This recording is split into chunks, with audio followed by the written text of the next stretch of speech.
All right, guys, it'll be week 6, day 1. This will be called The Civil War Begins. If you look on here, our picture, I'm just showing you kind of a battle in the Civil War, a famous painting of it. You have the Union soldiers, usually will be in blue. You have the Confederacy, the Confederate gray, stars and bars, as they call it, the Confederate flag. Okay, and you actually, if you see in the background here, you see the South Carolina flag, that'd be our flag there. Okay, but this slide shows you we're specifically talking about the Civil War, kind of beginning, what's going to lead to it, and then some of the advantages of the North and South and war strategies during the Civil War. Right. So our first slide here, talk about the formation of the Republican Party. Reason I want to talk about that because that will be the political party that gets elected in 1860. Right.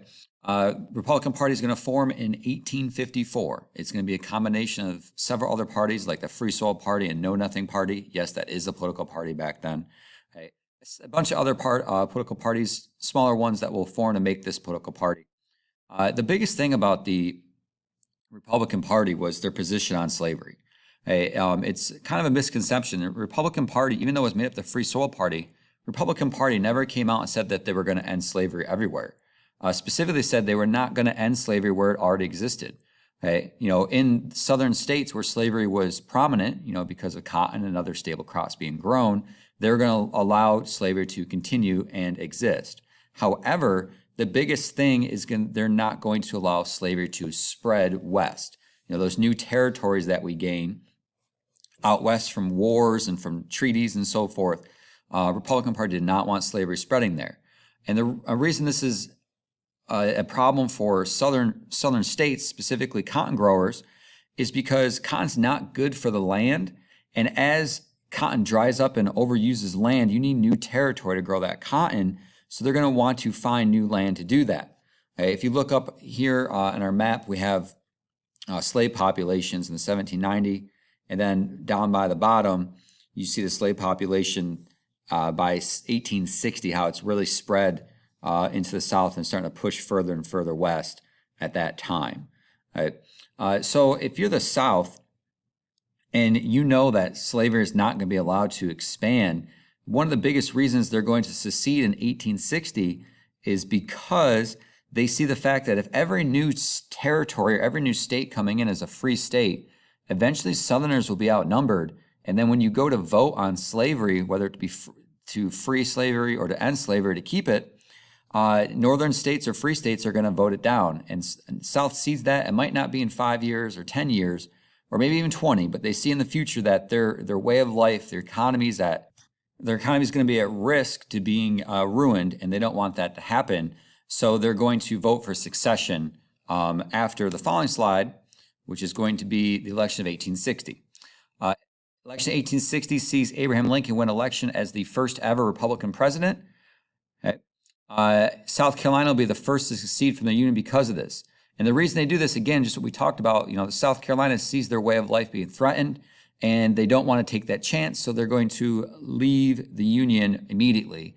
And then several other slave states will do so at that time. Right? This will eventually lead to the start of the Civil War.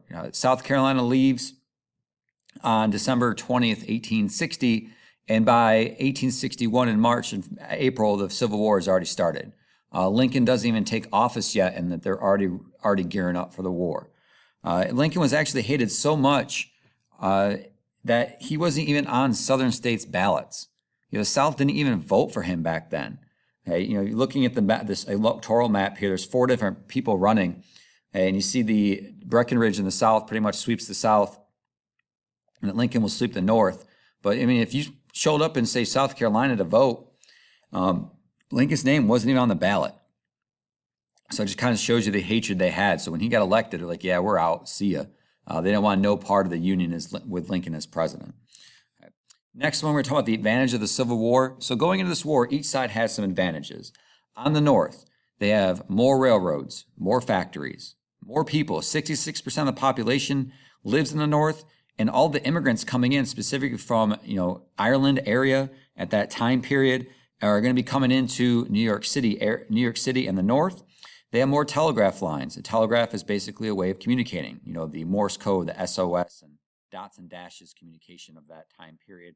And most of the telegraph lines will be established along railroads. You know, when a railroad line went up, you see telegraph lines go up usually near them. Okay. Northern advantage also, they've established government, established military. Thinking about if you're trying to fight a war, it's a lot easier to actually already have a government military in place, so you don't have to worry about building one, it's already there. And the biggest one, they have a Navy, which is going to be huge in their first military strategy, which we'll talk about next slide. The South had some advantages as well.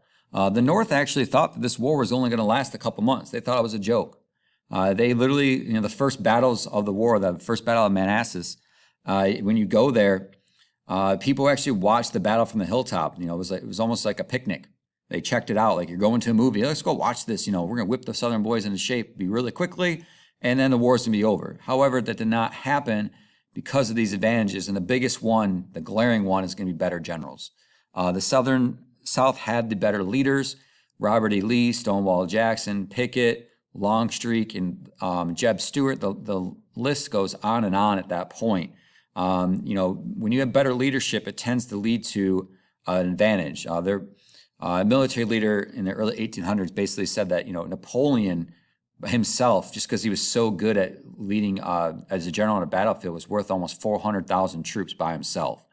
You know, when you have these great leaders, they can make up for a lack of numbers. Another one, they have motivation to fight. They are protecting their land. They're fighting for freedom, kind of like we were in the American Revolution. So that motivation makes them harder, makes their fighting a lot harder because they're determined to get their freedom. They have home field advantage. You know, they know the layout of the land. They know where things are. They know the back roads and the woods. They can move around a lot easier. They're fighting what's called a defensive war. It's a lot easier to defend a position than it is to take one over. Also, besides a defensive war, they're trying to fight a war of attrition.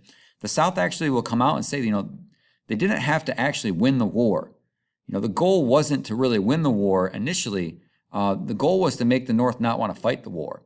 And when you fight a war of attrition, you're trying to avoid large battles, and then you're trying to fight a bunch of smaller ones and drag the war out as long as possible, which actually is working. In 1864, the North is almost getting sick of the war, almost to the point where Lincoln almost doesn't get reelected, and they're getting ready to kind of give in to the South.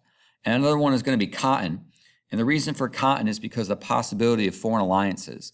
There's a lot of other countries besides the United States that are dependent on Southern cotton, in particular England, whose textile factories were becoming extremely rich in the 1830s, 40s, and 50s off of Southern cotton. And so when cotton's not being grown because people are fighting the war, cotton prices will spike. And England, because their economy is dependent on it, is going to take notice to this war. England's very close to actually joining in the Civil War on the Confederate side. And we'll talk about kind of why that doesn't happen here later. Right? So basically, the Northern advantage is everything you'd want to fight a war, the North has. It has the transportation, it has the factory production, it has the people, it has the communication. However, the South has kind of like the intangibles, the generals and the motivation and the reasons for fighting, which will make this war last 4 years. Right here, we talk about the railway lines. Just want to show you a really quick map. This is the 1860s in October. Look at the railroads. You can notice in the North, there's more railway lines connecting northern factories and businesses compared to the South, which is more sparsely laid out. So when the war actually happens, the North is able to replace, 10,000 troops on the front lines within a matter of a week or two, while the South is going to be struggling to get their troops and supplies around the battlefield to help out their troops. The first war plan of the North is going to be called the Anaconda Plan. And again, the initial idea was that Abraham Lincoln was to preserve the Union. He didn't want to make the South suffer, didn't want to destroy it. He just wants to bring the South back and unite the country again. So they get this idea of the Anaconda Plan, just like an anaconda which would squeeze out. They're going to surround the South, and they're going to try to cut off supply lines. Right? And what that would do is hopefully starve the South out. They won't have enough to fight the war, and eventually they're going to have to give up. Right? And this is initial strategy. They blockade the ports. With the Navy, they surround them in the water. They're going to surround them in the land, and it just slowly, like a snake, squeeze in, make these circles smaller and smaller and smaller. So the South is going to have to quit. Okay? So again, not talking about destruction of the South. They're just talking about kind of having the South surrender. However, that's not going to work. And eventually, the North is going to turn to what's called the March to the Sea in 1864. Okay, this is going to be led by a guy named William T. Sherman. The middle name is actually Tungsicum. You can name your kid that, Tungsicum. Okay. And he's going to be given basically 80,000 soldiers from Lincoln and told, hey, end the war. Finish the war, let's end it. The idea of surrounding the South is over. They're going to go into the heart of the South. They're going to destroy the South's economic ability to fight the war. Right?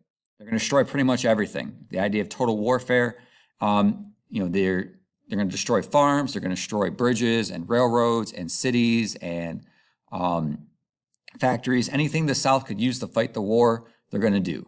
Now, don't get confused. They're not going in there and just killing everyone. They're not doing that. But anything that the South could use to fight the war, they're going to go take out. Okay? And then you can see in these maps here, Sherman's very famous for burning Atlanta. And then from Atlanta, where the nickname March of the Sea goes, he breaks up his troops into several different groups, and they're going to just do a wide path of destruction all the way to Savannah. They'll burn Savannah, and then further down the bottom map here, you'll see they'll go to Savannah. They'll actually destroy Columbia. They'll go to Fayetteville. They're going to go into Raleigh. And eventually, by the time they get to Raleigh, they're going to have to surrender because too much damage is done and they're not able to fight anymore at that point. Okay? And the big thing about this march also is it gets Lincoln reelected in 1864 because the idea that, we thought the North was ready to almost, I don't want to say quit, but they're ready to surrender to the South's demands and let the South go. And a lot of people blame Lincoln. They're like, hey, this war wasn't supposed to last this long. It's your fault. And so when there's a decisive victories in the South, especially Atlanta, Savannah, and Columbia, major cities in the South going down, people will see that the war's at an end, and they'll their belief in what Lincoln was doing will be reassured, and he'll win re-election because of it. Okay, so without Sherman and the March to the Sea, Lincoln pretty much probably doesn't win re-election. Right here's kind of some pictures from the March to the Sea. You can see him destroying a lot of the towns and cities as they go through, taking down, here's a telegraph line right here, taking down some communication, picking up some railroad ties. And they're actually very famous. Sherman was famous for what's called the Sherman bow tie. That was a nickname, where they took railroad ties and actually wrapped them around trees. They would heat them up in the middle, where I'm circling right here with my mouse. They heat them up in the middle, and then they could wrap them around a tree so that the railroad line couldn't just be put back together. Think about a Lego. If you put a house together, Lego, and I came and I just kicked it and knocked it over. Well, the Legos are still intact within reason, and you can come just assemble the Lego. If you just tear up this railway line and just set it to a side, it's still pretty good to go. But if I took your Lego, and then I knocked it down and then I melted all the Legos, you're not gonna be able to rebuild that house the same. You're gonna have to get new ones. Same thing, you bend these railroad ties, you take them out, they can't be reused, so you'd have to get new railroad ties to even rebuild the railroad line at that point. Right? But that's it for this slide, and we'll get to the next one here. I hope you guys have a good day.